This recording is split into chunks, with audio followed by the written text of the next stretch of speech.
Hi guys. तो कल हम लोगों का लगभग 75% बैंक ऑडिट खत्म हो गया था। आज बैंक ऑडिट का लास्ट लेक्चर है। ठीक है, इसके बाद बस चैप्टर नंबर 11 बाकी रहेगा। फिर आपका सारा सी इंटर ऑडिट का सिलेबस खत्म हो जाएगा। ठीक है, तो first of all welcome to our channel. ये चैनल में हम लोग सी इंटर ऑडिट के लिए for May 25 and September 25 students हम लोग ऑडिट का रेगुलर बैच ले रहे हैं। ठीक है, आज ये बैच आज ये बैच का शायद 58 या 56 डे ऐसा है। रुकिए मैं देख रहा हूँ। हाँ, आज है 58 डे। ठीक है, तो चलिए स्टार्ट करते हैं। आज बैंक ऑडिट खत्म हो जाएगा। चलिए, तो फर्स्ट ऑफ ऑल हम लोग ने नॉर्मल क्लासिफिकेशन तो देख ली। ठीक है, एडवांसेस को लेके mode of security, method of security. हाँ, नॉर्मल क्लासिफिकेशन तो देख लिया। एक तो है सेक्टर वाइज, एक है सिक्योरिटी वाइज। सिक्योरिटी में भी नेचर ऑफ सिक्योरिटी दो होता है, प्राइमरी सिक्योरिटी, कोलैटरल सिक्योरिटी। ये सारे तो हम लोग देख चुके हैं। कल हम लोग ने sanction limit, drawing power, margin, ये सब के बारे में बात की है प्रैक्टिकली, जो जो रियल बैंक ऑडिट में जैसे होता है। अभी हम लोग करेंगे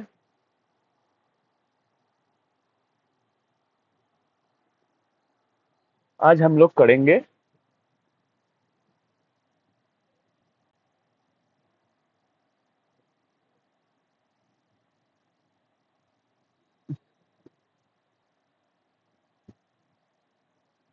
classification of advances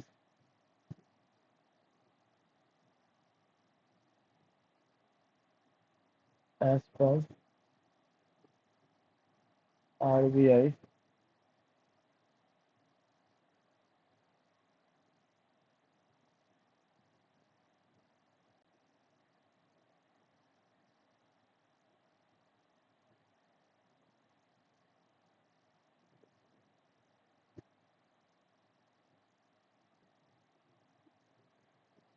RBI prudential norms.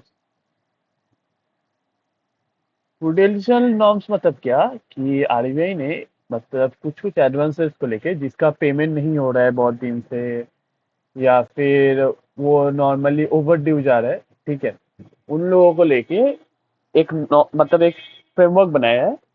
तो उसमें क्या है कि क्लासिफिकेशन होता है बहुत सारे एडवांसेस का। मैं अभी, आप जब करोगे ना तो आप ऐसे ही समझ जाओगे। ठीक है, प्रूडेंस मतलब आपको पता है ना कि हम लोग में एक एक कॉन्सेप्ट है कि प्रूडेंस मतलब अगर जो भी लॉस वॉस होगा वो आप पहले रिकॉर्ड करो।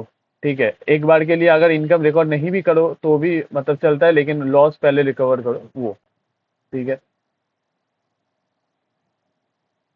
तो इसका तीन चीजें हैं। तीन चीजों में आरबीआई ने क्लासिफाई किया किया है एक एडवांस को, एडवांसेस को। एक, दो, तीन। 2 मिनट। तीन टाइप में क्लासिफाई किया गया है एडवांसेस को, जो कि है, एक तो है एनपी, आप बहुत सुने होंगे, non performing asset. Non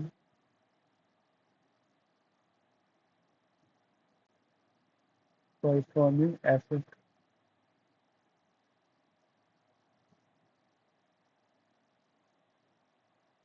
out of order asset,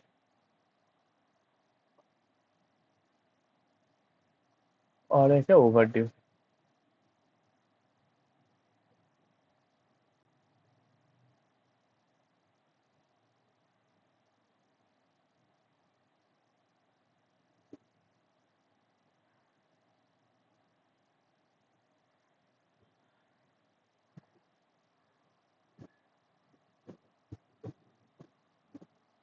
ठीक है,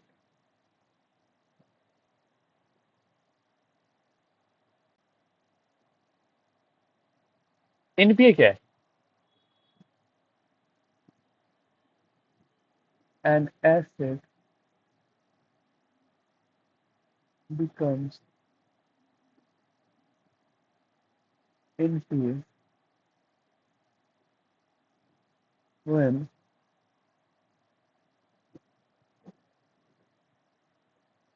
it ceases to generate income for the bank.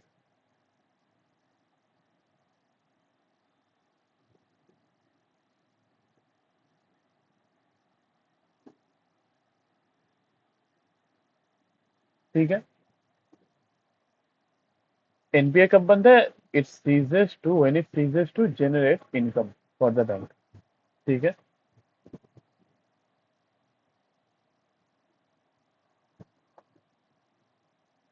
अभी कौन कौन से टाइम पे ए लोन और an advance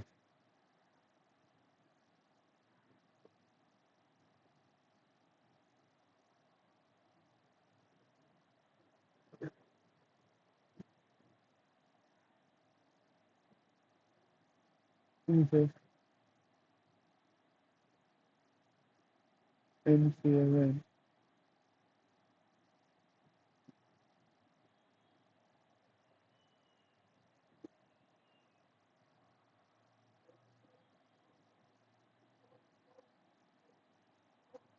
interest and or installment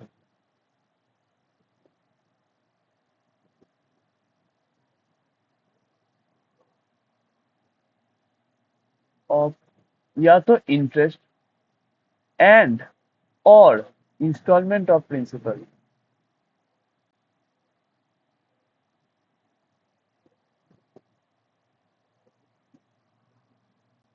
remain overdue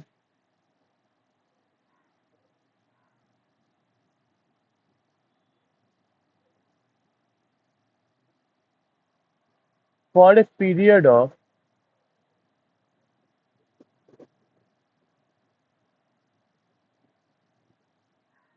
uh,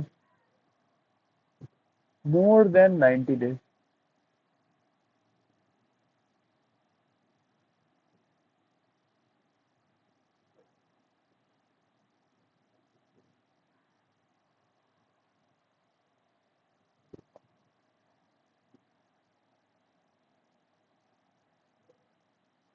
term loan के लिए in respect of a term loan.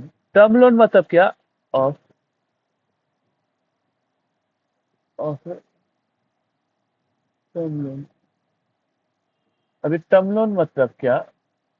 Term loan मतलब कोई भी लोन जिसमें लाइक एक पीरियड है। ठीक है, जैसे कि हाउस लोन हो गया, कार लोन हो गया, पर्सनल लोन हो गया, बिजनेस लोन, कुछ भी जिसका पीरियड है वो है टर्म लोन।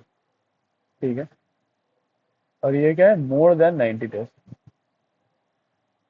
मतलब मोर देन 90 डेज 90 डेज के ऊपर तक भी पेमेंट नहीं हुआ है। ठीक है,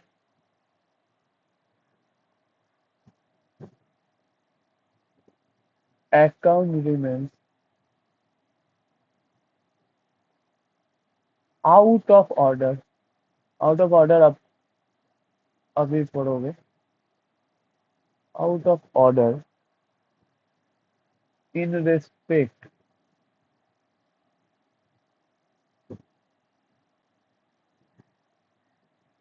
ऑफ एन ओवरड्राफ्ट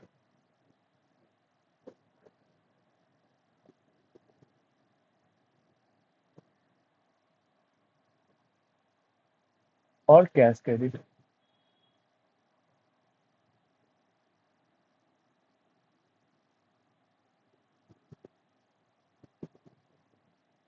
ठीक है,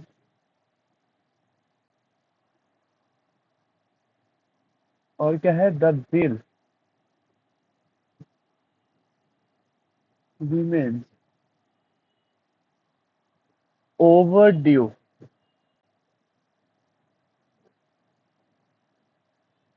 for a period of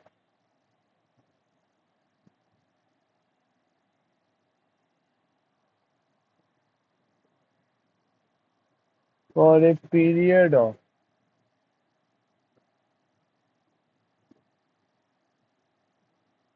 more than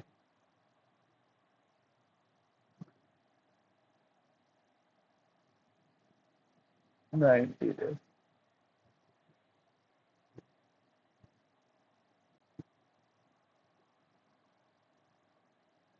ये कौन से केस में होगा?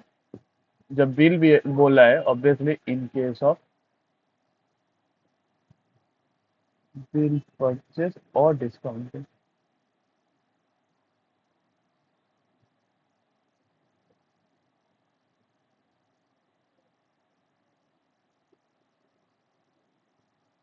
ठीक है, bill on due for a period of more than 90 days.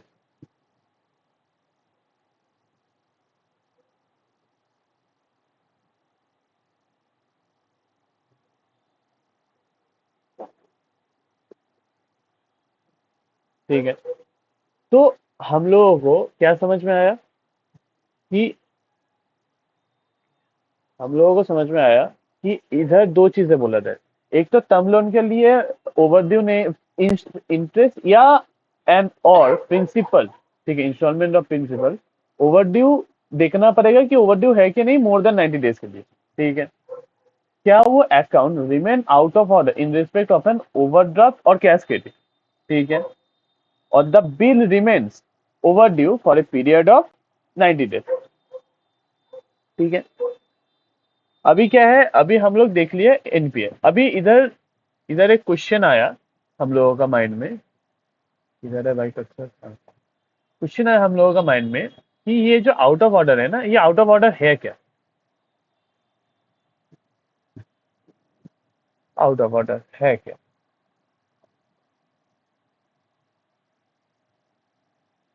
An account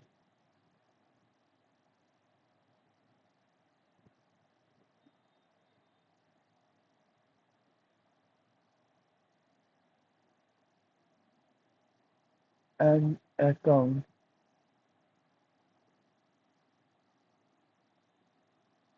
should be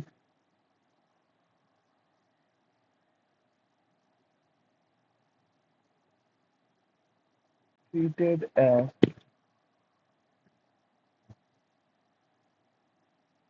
out of order if।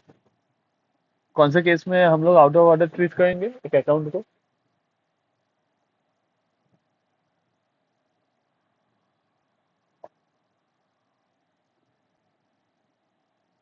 The outstanding balance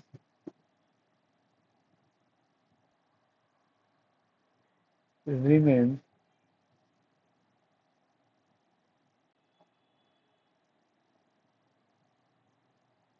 continuously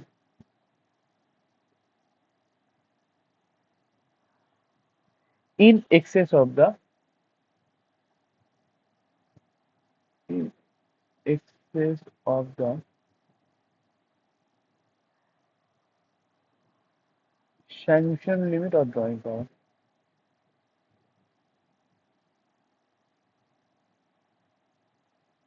Sanction limit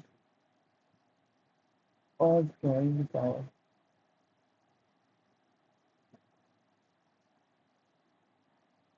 ठीक है, in excess of the sanction limit और drawing power है, मतलब अगर drawing power से ऊपर भी गया, मतलब सोचिए 1 करोड़ का सैंक्शन लिमिट है और ड्राइंग पावर है 90 लाख का, और ये 95 लाख का बैलेंस है, तब भी लेकिन ये ओवरड्यू होगा, आउट ऑफ ऑर्डर होगा। ठीक है, अगर इन cases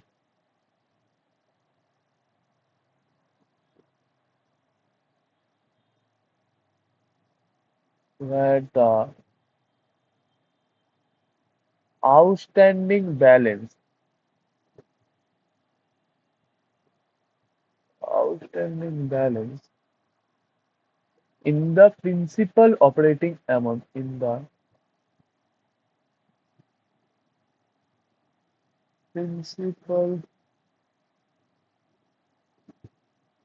operating account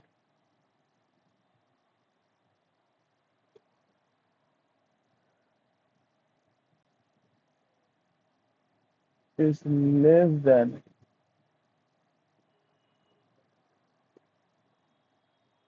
the sanction limit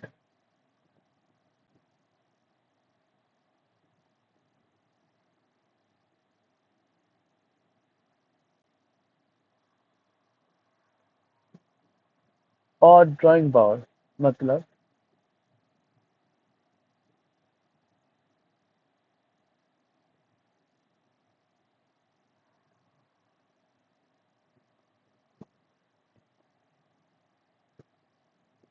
but there are no credits continuously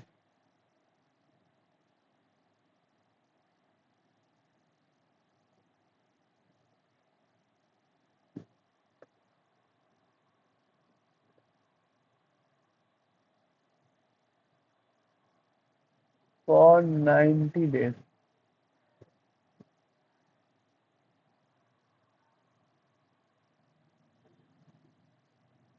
as on the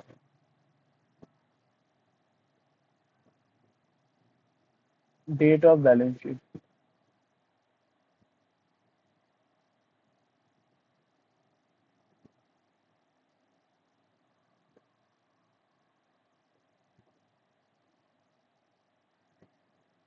और इसका मैं एक छोटा फॉर्म में भी आपको लिखा दूंगा तो आपको कंफ्यूजन नहीं होगा अगर क्रेडिट्स है भी credits are there but but are not enough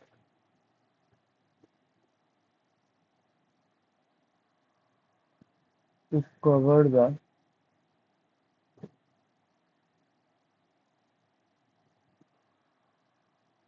interest debited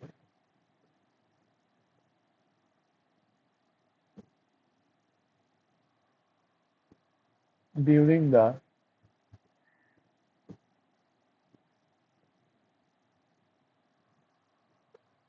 same period.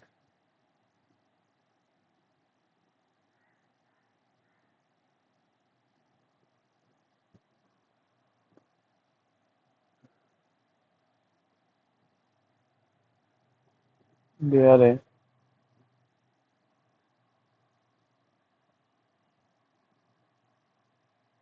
this account. There is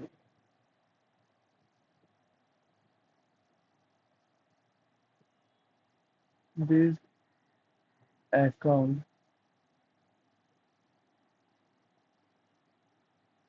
should be treated as out of असल में पता है मैं आपको ये प्रॉपर बुक का इसमें क्यों लिखाता हूँ क्योंकि अल्टीमेटली ना आप जब एग्जाम में लिखने जाओगे ना तो आपको कंटिन्यूअसली नेक्स्ट आपको अल्टीमेटली एग्जाम में जो बुक का है उसका रेफरेंस देना ही पड़ेगा कि बुक में कैसा है ऐसे नहीं लिख सकते हो कि मैं अभी इसका फ्लो चार्ट बना दूंगा ठीक है आउट ऑफ ऑर्डर का तो वो कोई बड़ी बात नहीं है लेकिन अल्टीमेटली आपको लिखना तो बुक के हिसाब से ही होगा ना थोड़ा बहुत भी आप पूरा तो एकदम फ्लो चार्ट में नहीं बना सकते आईसीआई नंबर भी वैसे ही देगा कि आप बुक के हिसाब से और जो बुक बोलना चाहता है उसके हिसाब से आप कैसे लिखे हो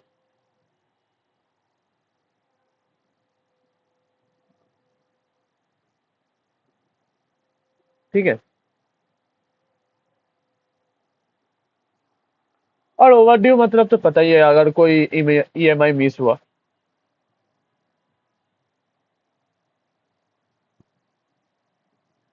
any amount due to the bank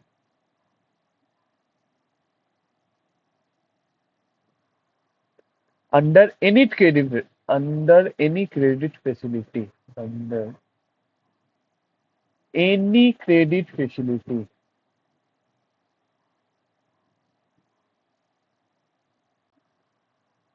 is overdue.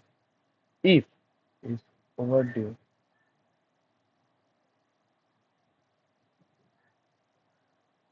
is overdue. If it is not paid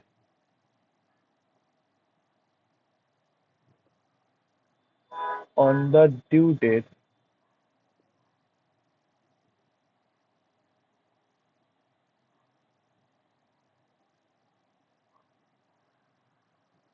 please pay the bank.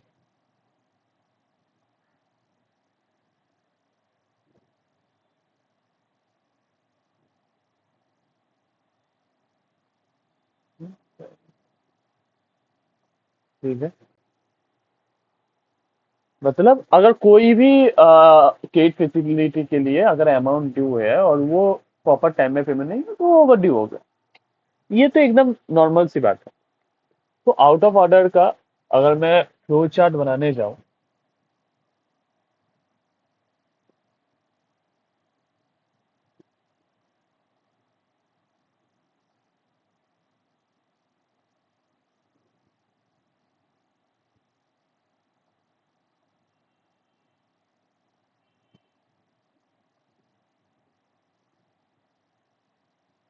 Out of order का अगर मैं फ्लो चार्ट बनाने जाऊं तो पहले क्या देखेंगे?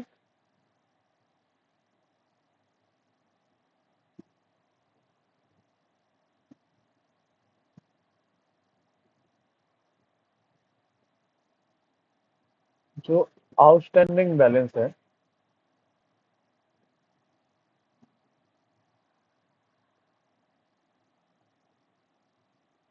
remains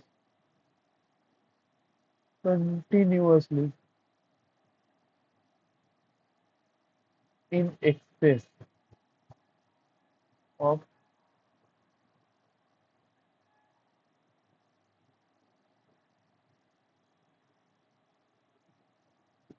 रुकिए, नहीं तो अगर मैं इसको ऐसे बनाने जाऊं,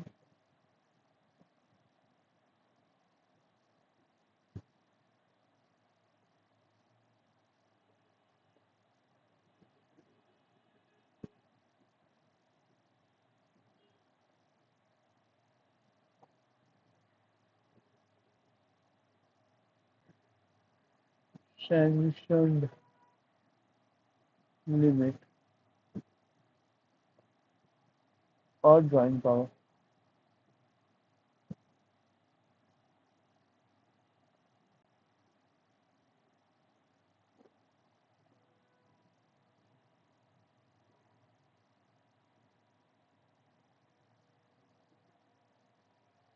ठीक है। इसमें दो केस हो सकता है। एक तो हो सकता है हाँ भाई ज्यादा है, एक हो सकता है नहीं, ज्यादा नहीं है। एक हो सकता है यस, एक हो सकता है no।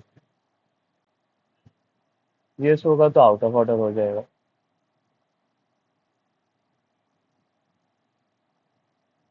नो होगा तो देखते हैं। नो में क्या देखेंगे? नो में भी दो चीजें हैं।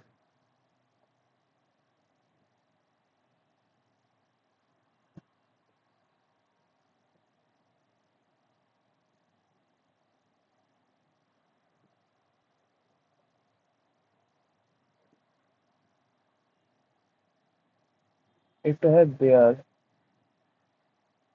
आर क्रेडिट्स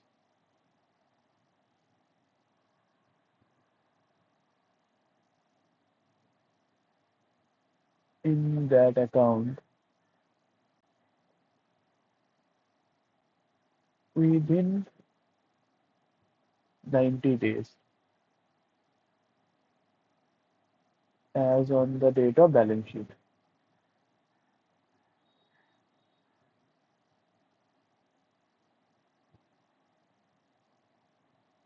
ठीक है। और there are no credit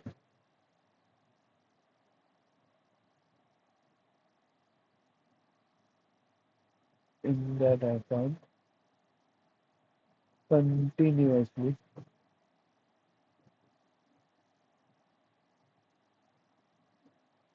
continuously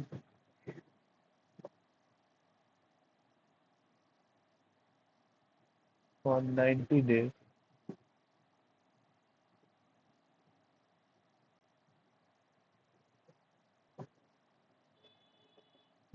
as on the date of balance sheet।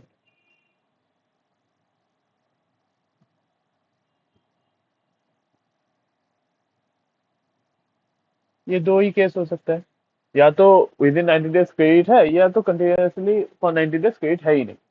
ठीक है, मतलब अगर बीच बीच में भी क्रेडिट हुआ तब भी ठीक है, लेकिन कंटिन्यूसली 90 डेज में एज ऑन द डे, मतलब बैलेंस शीट का अगर 31 मार्च है तो उसके पीछे शायद जनवरी में या फिर ऐसे इतना दिन तक 90 डेज में आपका कोई क्रेडिट होना नहीं चाहिए।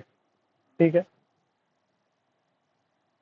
अगर देयर आर क्रेडिट हुआ तब तो ओके है, तब तो ओवर आउट ऑफ ऑर्डर नहीं है। अगर क्रेडिट नहीं है,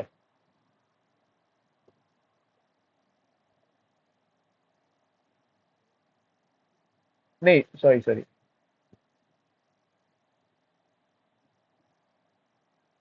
एक तो क्रेडिट नहीं है वो देखेंगे, अगर क्रेडिट नहीं है तब तो आउट ऑफ ऑर्डर हो गया।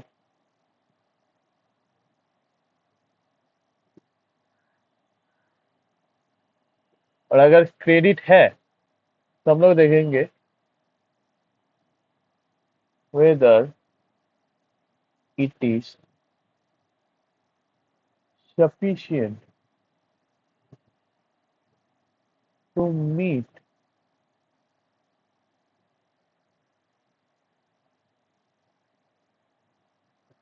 the need to cover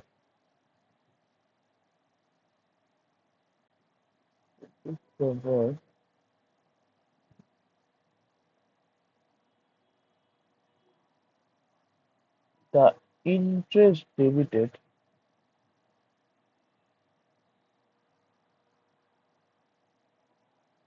during the same period। Same period। ठीक है, पता नहीं ये ऐसे हिला हुआ क्यों है भाई।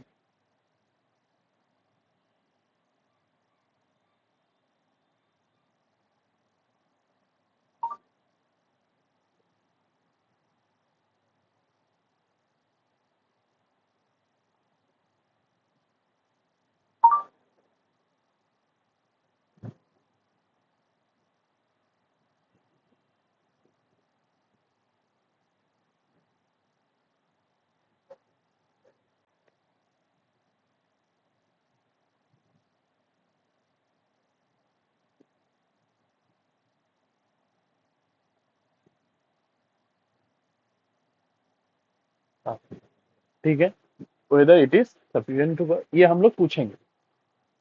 अभी पूछने पे दो आंसर मिलेगा, यस और नो। भाई पूछो पूछो, पूछने से ही आंसर मिलेगा। ये बैंक ऑडिट के लिए नहीं था। ठीक है, तो इधर हम लोगों को दो आंसर मिलेगा। पूछो तो सही, या तो यस होगा या तो नो होगा। अगर यस हुआ तब तो बल्ले बल्ले।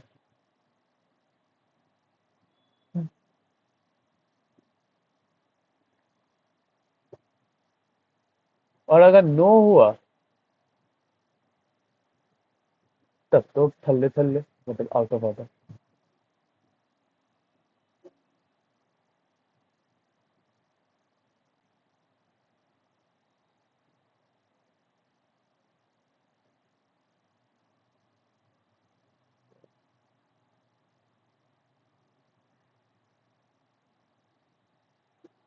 ठीक है, ये हो गया हम लोगों का चार्ट। तो हम लोग क्या देखेंगे, पहले आप ये प्रैक्टिकल क्वेश्चन में ना बस ये चार्ट याद रखना, क्योंकि नॉर्मली प्रैक्टिकल क्वेश्चन में क्या होता है कि आपको डेटा दिया गया था कि भाई सैंक्शन लिमिट इतना है, ड्राइंग पावर इतना है, इतना क्रेडिट है, ये है, तो आप बोलो। तो बस ये चार्ट पहले हम लोग देखेंगे कि जो आउटस्टैंडिंग बैलेंस है वो क्या सैंक्शन लिमिट या ड्राइंग पावर से ऊपर है। नॉर्मली क्या होगा कि सैंक्शन लिमिट और ड्राइंग पावर दोनों सेम देंगे, ठीक है ऐसे, लेकिन अगर घुमाना चाहे तो ऊपर नीचे भी दे सकते हैं, ठीक है। अभी अगर यस है तब तो वो आउट ऑफ ऑर्डर हो गया, अगर नो है तो हम लोग देखेंगे कि उधर वो जो अकाउंट है उसमें क्रेडिट हुआ है कि नहीं within 90 days as on the date of balance sheet. अगर हुआ होगा, अगर नहीं हुआ होगा तब तो आउट ऑफ ऑर्डर। अगर हुआ होगा तब तो देखेंगे कि जो क्रेडिट हुआ है वो सफिशिएंट है कि नहीं, जो इंटरेस्ट डेबिट हुआ है वो सेम अकाउंट पे, ठीक है। जैसे अगर सोचिए कि 50,000 इंटरेस्ट लगा लेकिन आप क्रेडिट कर रहे हो 10,000, तो ऑब्वियसली वो सफिशिएंट नहीं है इंटरेस्ट तक मेकअप करने के लिए। तो अगर वो सफिशिएंट नहीं होगा तब तो डायरेक्ट आउट ऑफ ऑर्डर होगा, और अगर सफिशिएंट होगा तब तो कोई नहीं, ठीक है।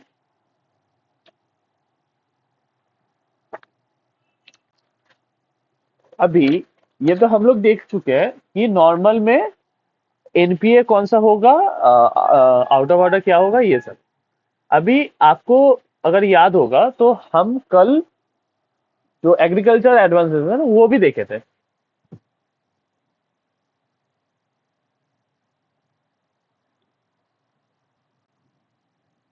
तो उसके ऊपर कौन सा एनपीए नॉर्म अप्लाई होगा, the following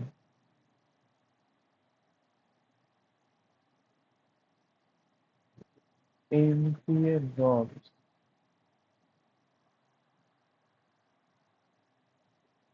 would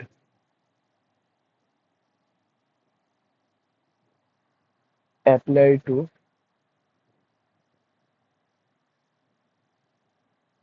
agricultural advances,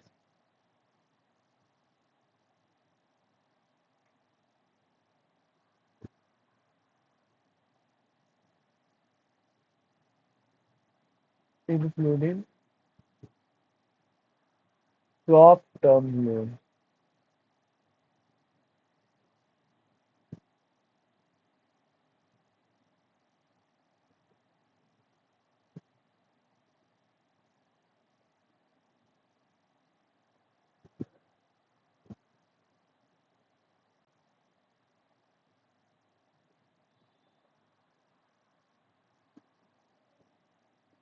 तो यह एक तो शॉर्ट शॉर्ट ड्यूरेशन कब था, एक है लॉन्ग ड्यूरेशन कब।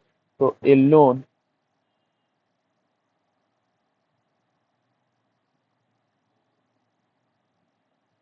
granted for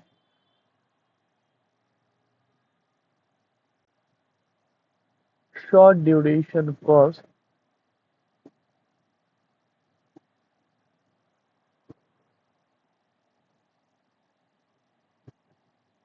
will be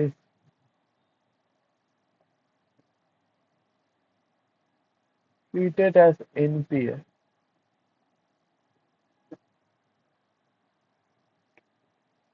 कभी होगा, if the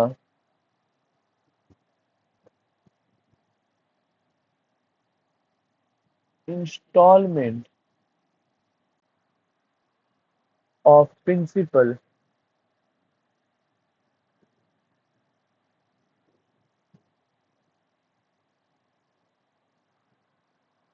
और इंटरेस्ट thereon, मतलब उसके ऊपर जो इंटरेस्ट लागू होगा वो interest thereon remains overdue for two crop season, for two crop season, ठीक है। और दूसरा क्या है, इसको ही हम लोग कॉपी करेंगे।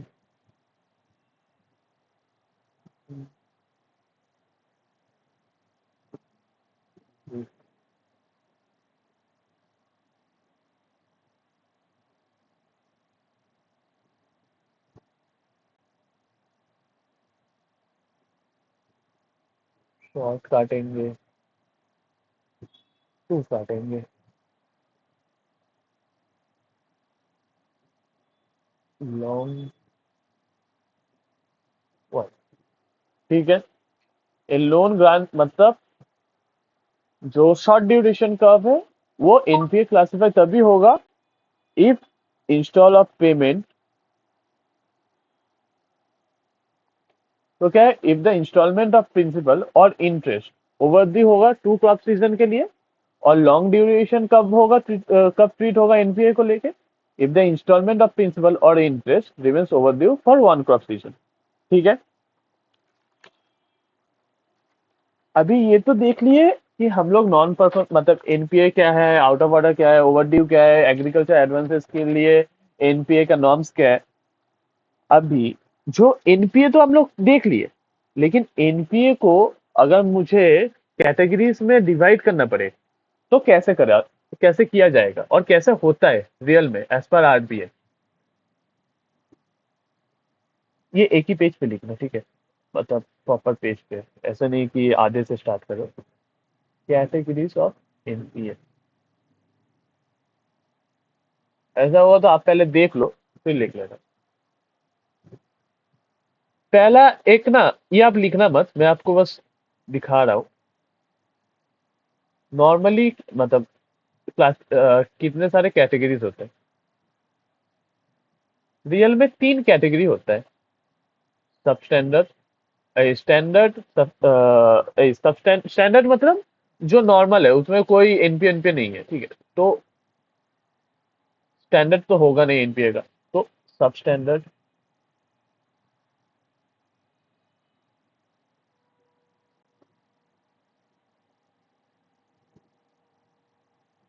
डाउटफुल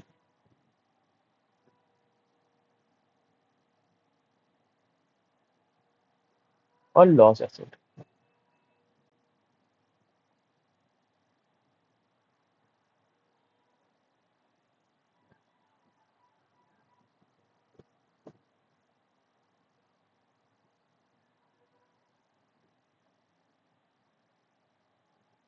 ठीक है, सब स्टैंडर्ड, डाउटफुल, लॉस एसेट।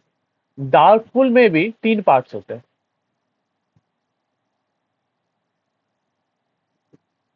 एक, दो, तीन। एक है D1, एक है D2 और एक है D3। D1, D2, D3। ठीक है, सब स्टैंडर्ड। अभी सारे चीजों का मैं ब्रेकअप कर दूं, ये आप लिख सकते हो, मतलब ऐसा है कि बस इसका प्रोविजन लिखना पड़ेगा। बाकी आप ऐसे लिख सकते हो तो क्या आपको समझ में भी आता है। सब स्टैंडर्ड क्या है,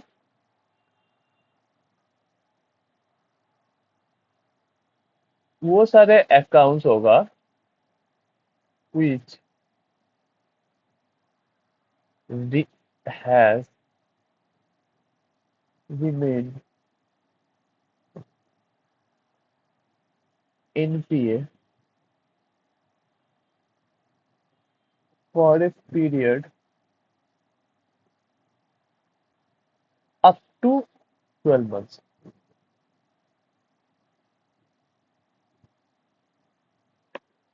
ठीक है।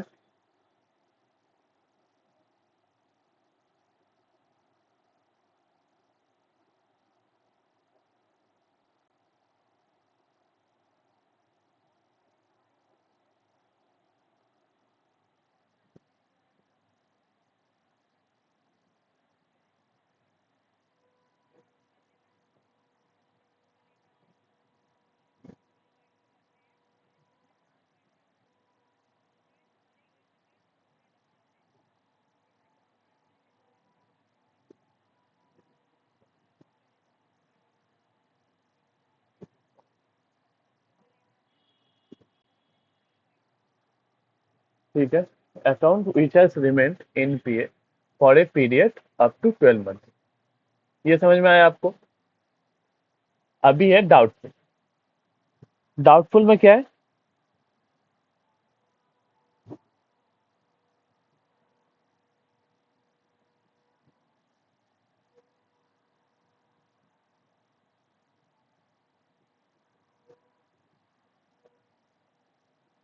जो मतलब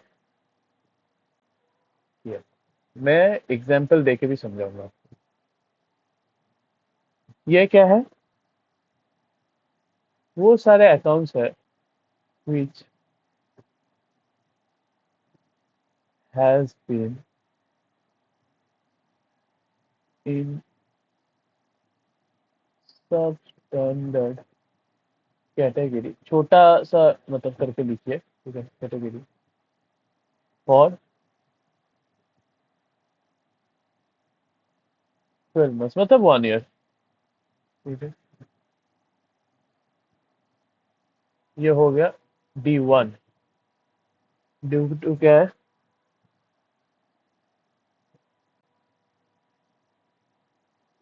account in which, account which, sorry in which क्या, which is in doubtful category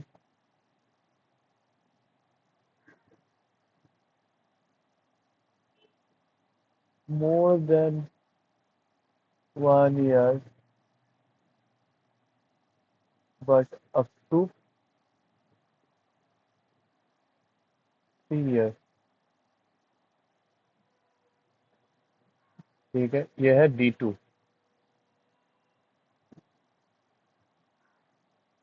और है D3, account which is in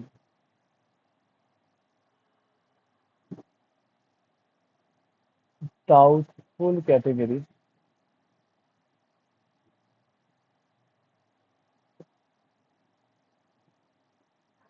for more than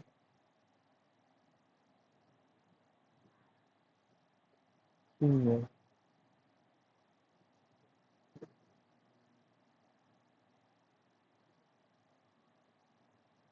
ठीक है, इसका मतलब क्या, मैं आपको एक एग्जांपल दूंगा तो आपको अच्छे से और समझ में आएगा।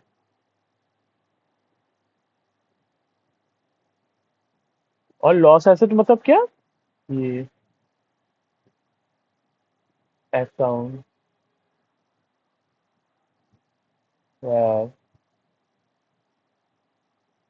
लॉस हैज बीन आइडेंटिफाइड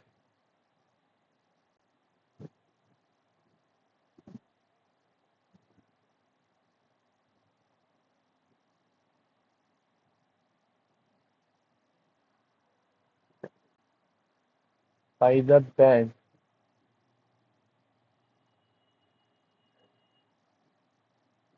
और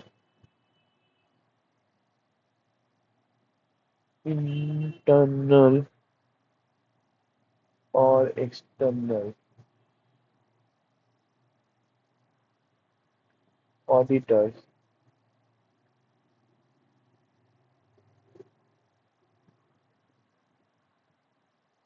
और the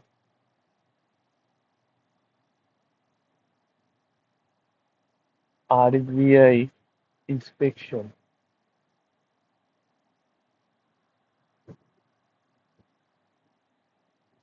but the amount has not been has not been written off wholly।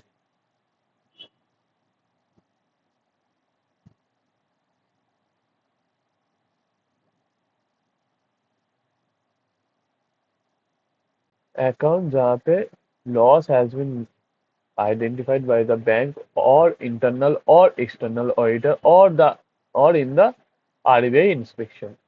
ठीक है, लेकिन उसका जो अमाउंट है वो अभी तक रिटर्न ऑफ हुआ नहीं है।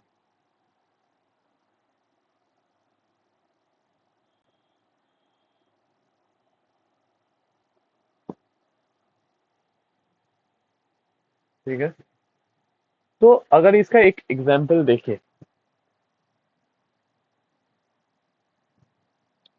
टाइमलाइन का। ओ भाई साहब, ब्लैक पेन से देखते, ठीक है।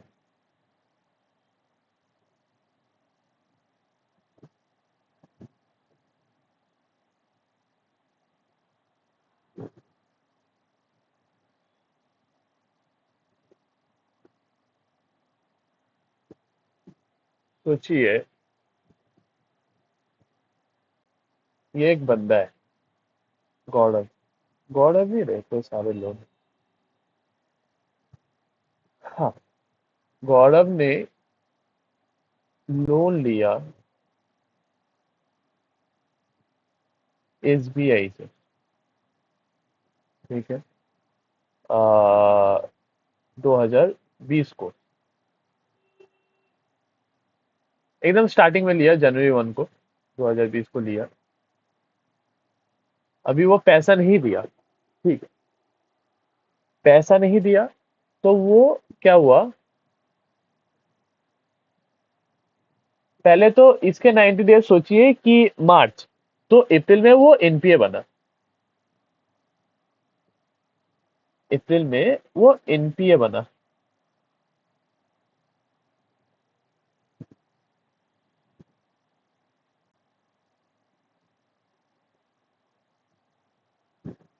फिर 2021 के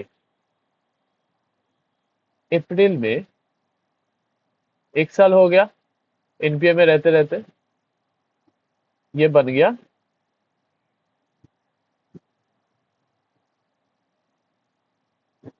सब स्टैंडर्ड। ये बन गया सब स्टैंडर्ड।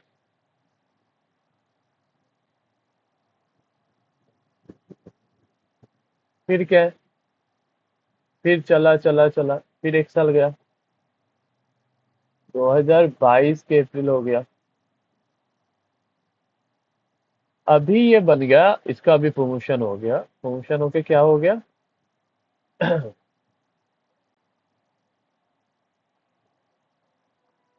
D1। D1 बना ये।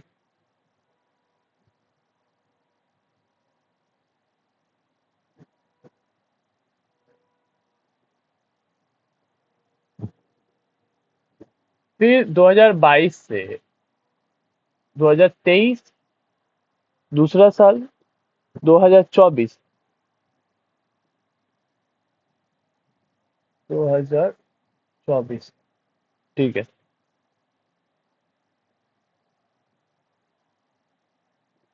2024 के अप्रैल में ये क्या बन गया,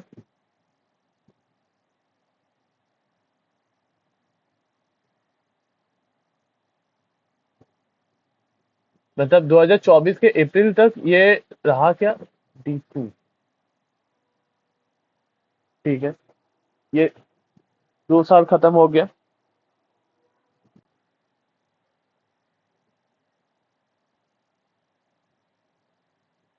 अगर हम लोग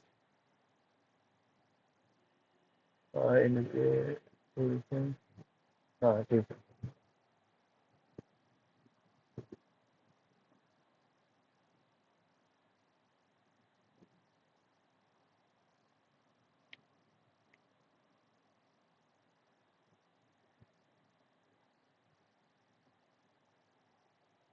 फिर क्या है,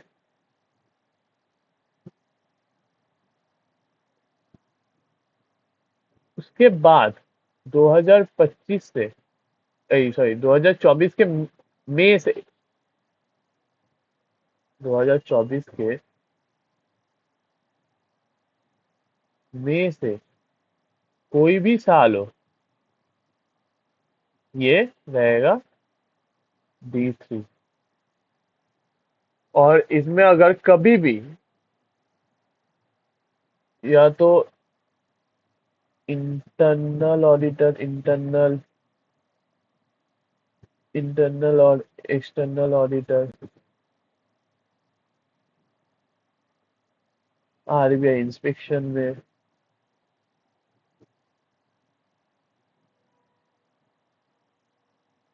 बैंक को लगा, तो वो क्या होगा? तो वो लॉस एसेट हो सकता है। ठीक है, ये हो गया हम लोगों का एनपीए का कैटेगराइजेशन।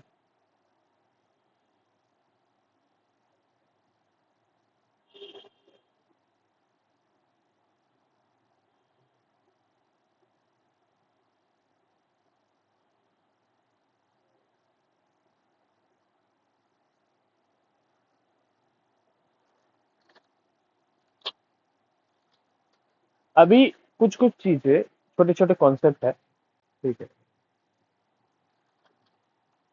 एक कॉन्सेप्ट है, वो है अभी ज्यादा बाकी नहीं है, ठीक है, ये लगभग हो ही गया है।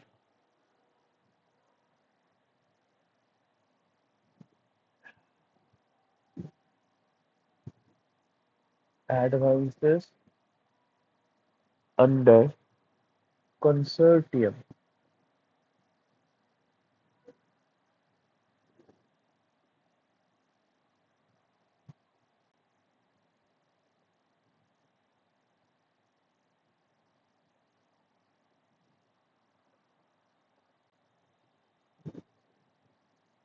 ये क्या होता है?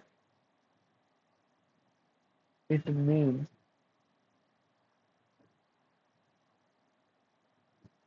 Advancing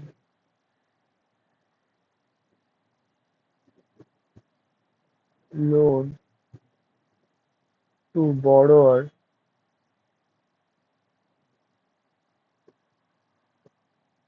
by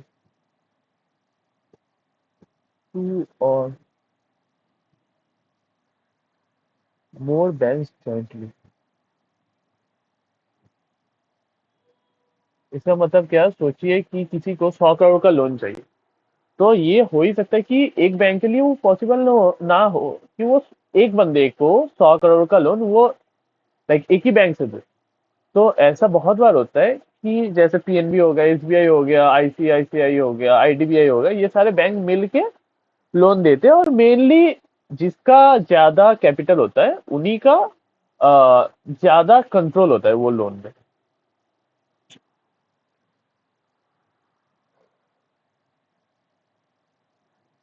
by forming consortium.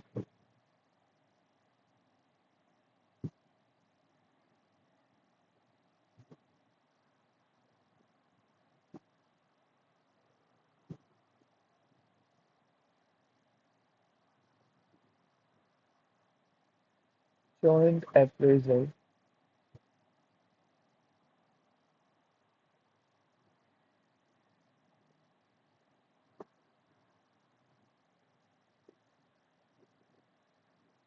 Control and monitoring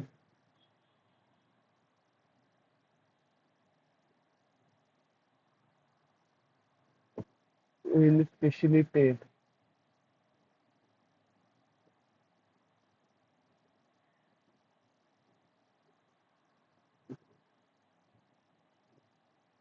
for exchange of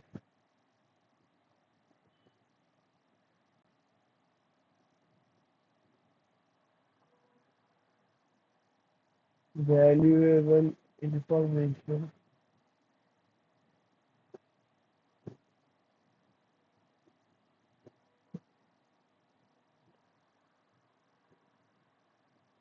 among the banks। ठीक है, इसमें क्या है कि joint appraisal control and monitoring वो होता है कि फैसिलिटेट करता है exchange of valuable information among the bank.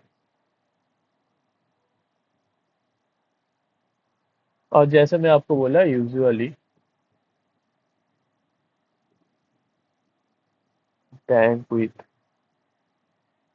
A higher share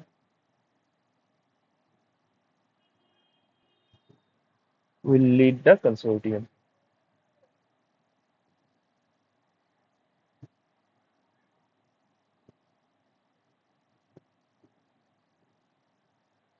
ठीक है,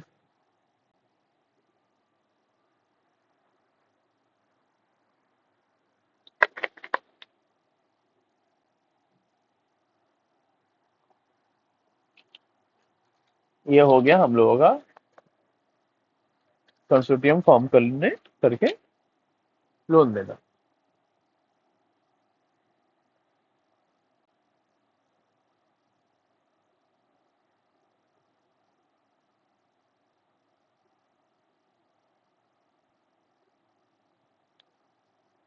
अभी क्या है कि कुछ कुछ टाइम पे ना, लाइक ऐसा भी होता है कि हम लोग कोई अकाउंट में उसका बैलेंस को ऐसे बोल देते हैं कि भाई ये बैलेंस पूरा खत्म ही है, ये लोन ही खत्म है। लोन खत्म मतलब लॉस हो गया। ठीक है, मतलब उसका जो वैल्यू है, उसका जो सिक्योरिटी या फिर मतलब उसका मेनली जो सिक्योरिटी है उसका वैल्यू ही खत्म हो गया।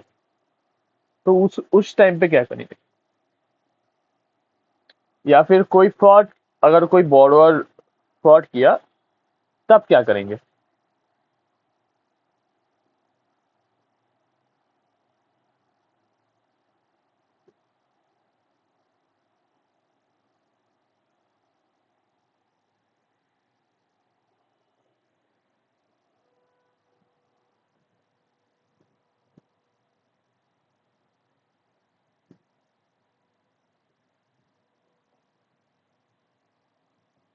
Accounts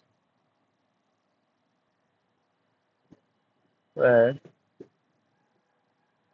there is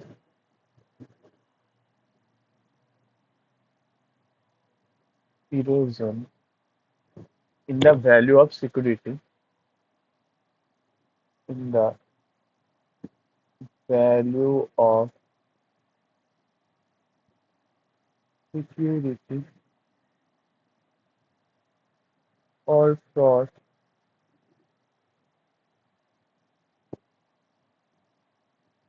committed by borrower।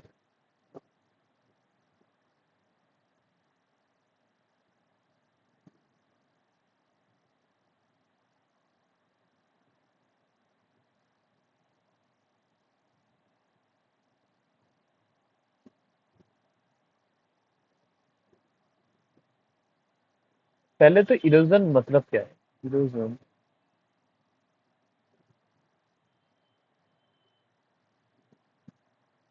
means the gradual destruction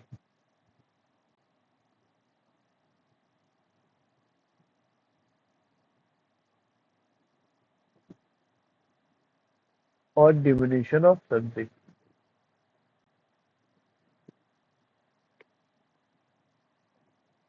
Diminution of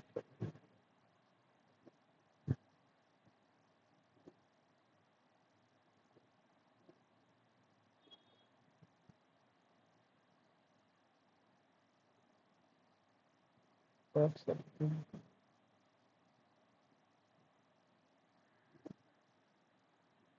not prudent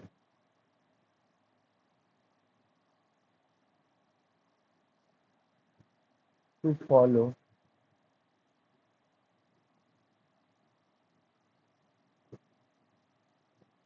stages of asset classification। मतलब जो क्लासिफाई किए ना, कि मतलब जो जो स्टेजेस ऑफ क्लासिफिकेशन, मतलब क्या है कि सबस्टैंडर्ड, डाउटफुल, लॉस, तो ये मतलब ये सारे स्टेजेस वो फॉलो ही नहीं करता।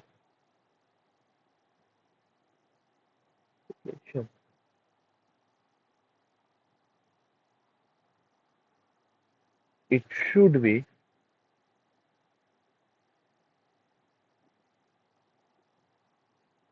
Straight away,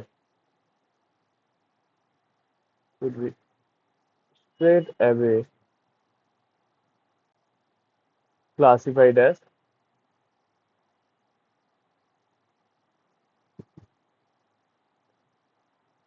doubtful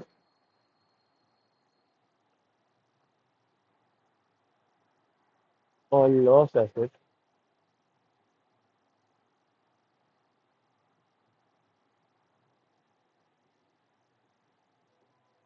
as appropriate.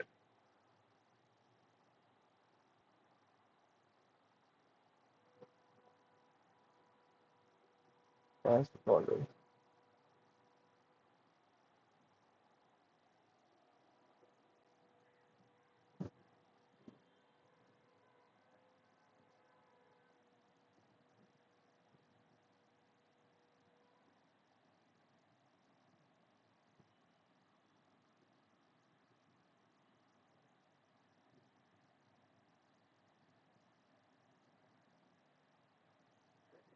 Erosion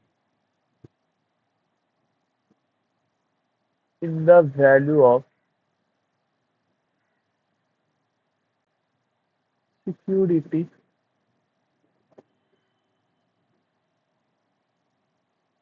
can be reckoned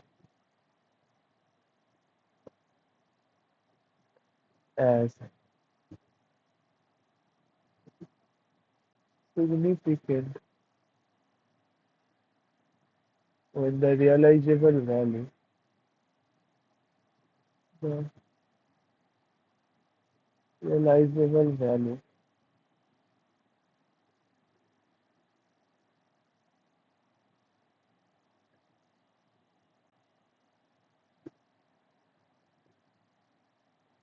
is less than 50%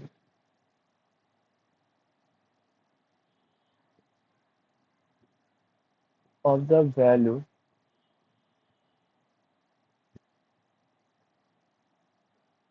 assessed by the bank or accepted by RBI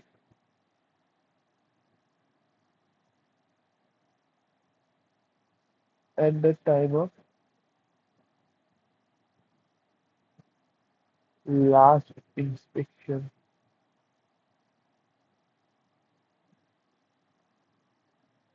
as the case may be.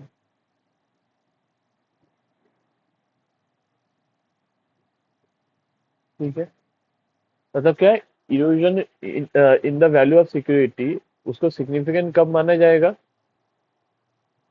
जब जो रियलाइजेबल वैल्यू है is less then 50% of the value assessed by the bank or accepted by RBI at the time of last inspection, as the case may be. ठीक है, तो तब क्या करेंगे, such NPA may be straight away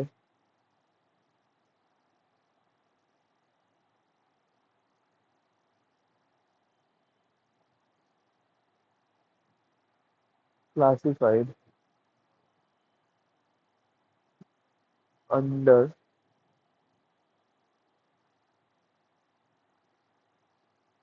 doubtful category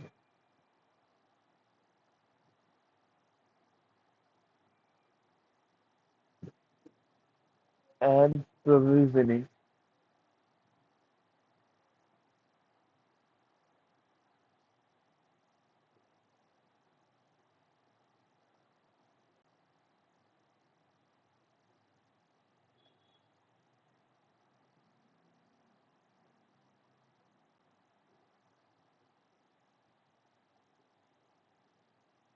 should be made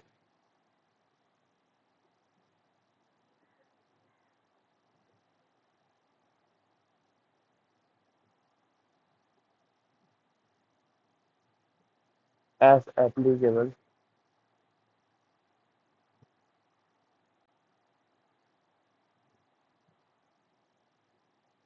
to doubtful acts.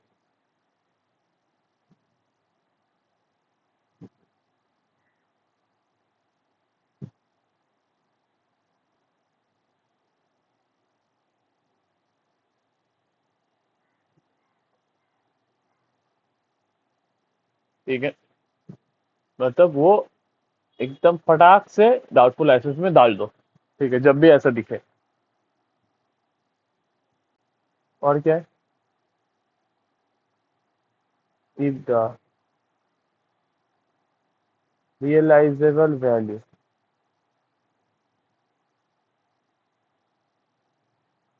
Of the security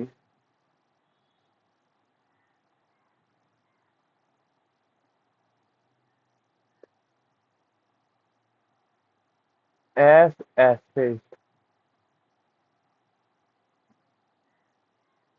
bye the bank,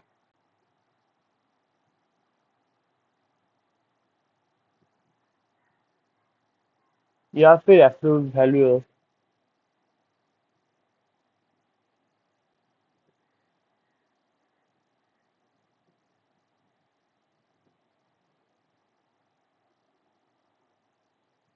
या फिर RBI is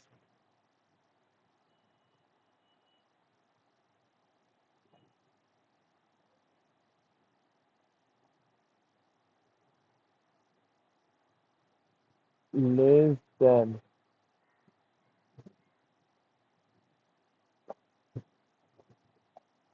10%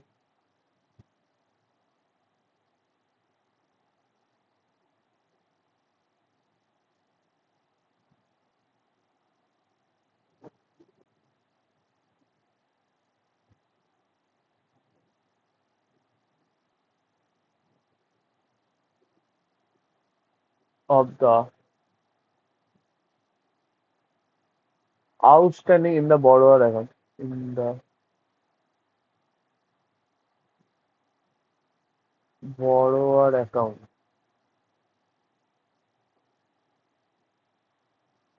तब क्या करेगा?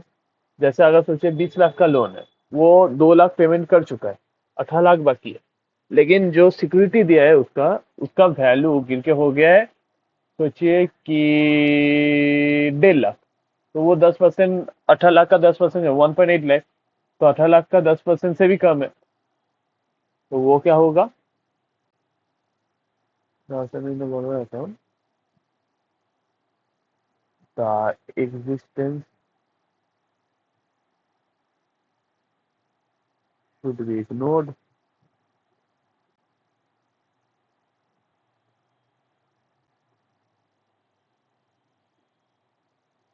and the existence of security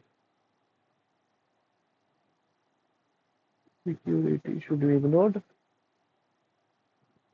and the assets should be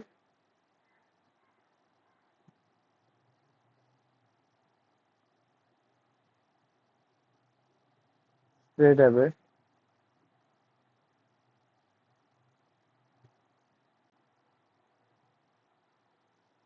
classified as loss asset।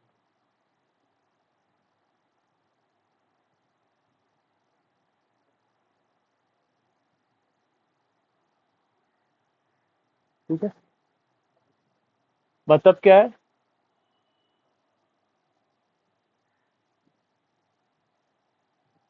realizable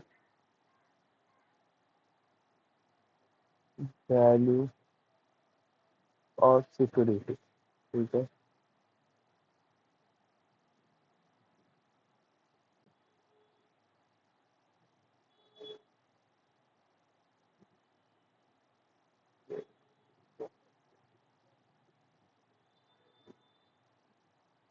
less than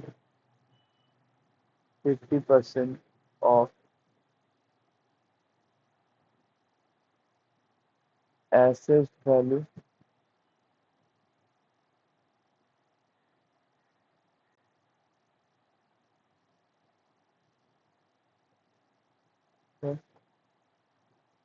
less than 10% of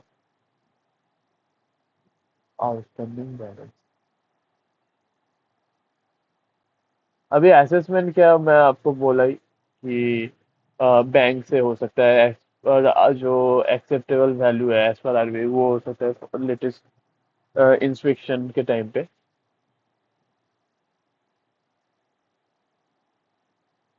और borrower account. We will look at that.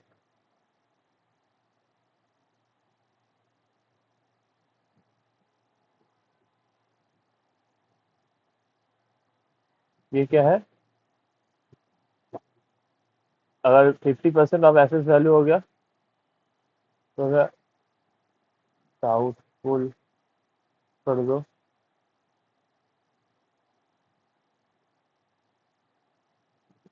और अगर less than 10% हुआ तब draw कर सकते हैं।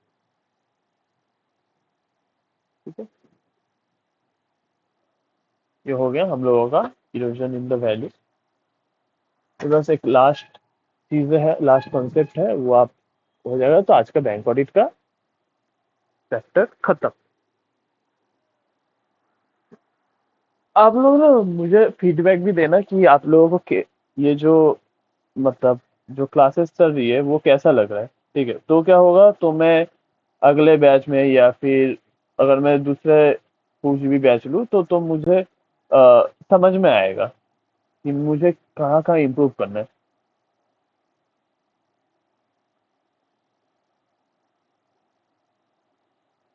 ठीक है,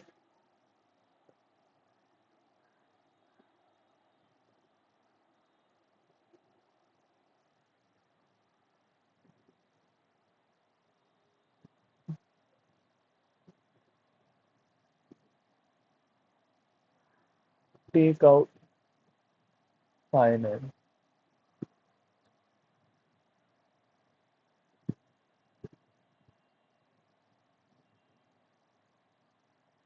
ठीक है, ये सारे ना ये छोटे मोटे कॉन्सेप्ट है। ये टेक आउट फाइनेंस हो गया, it is a method of financing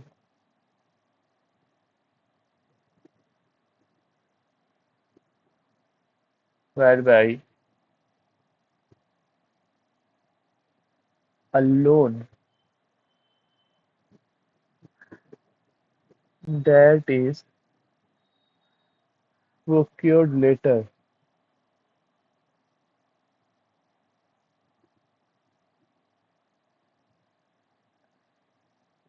is to replace the initial loan, is used to replace the initial loan।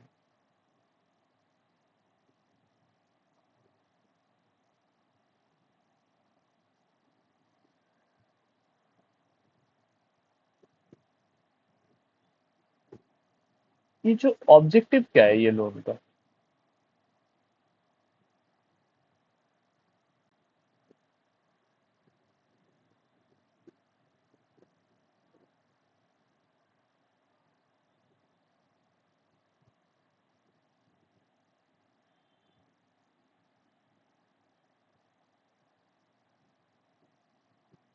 To expand sources of finance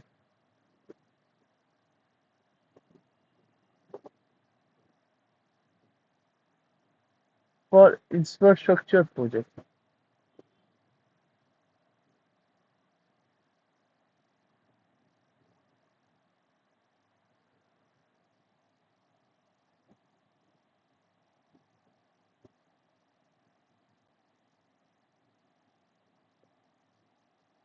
to address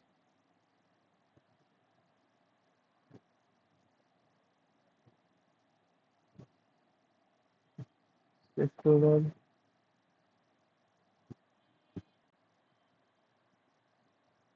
growth, entity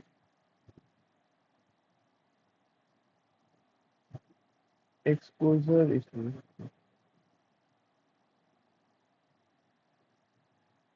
and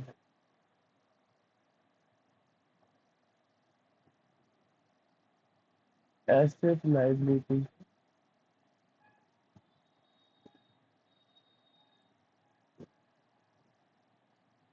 in mismatch, concerns of tenders, concerns of English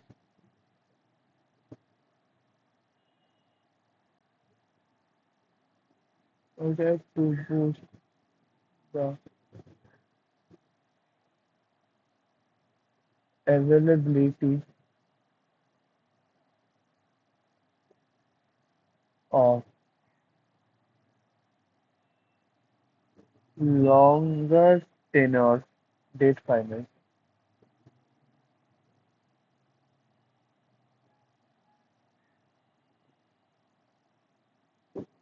for projects.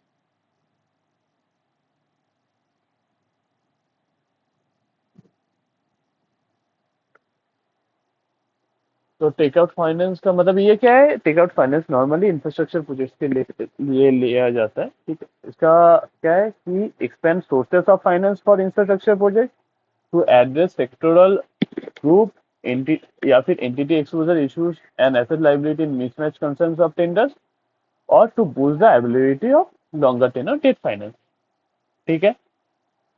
तो आज हम लोगों का bank audit का chapter खत्म हो गया। कल से स्टार्ट होगा चैप्टर नंबर 11, जो कि हम लोगों का लास्ट चैप्टर होगा।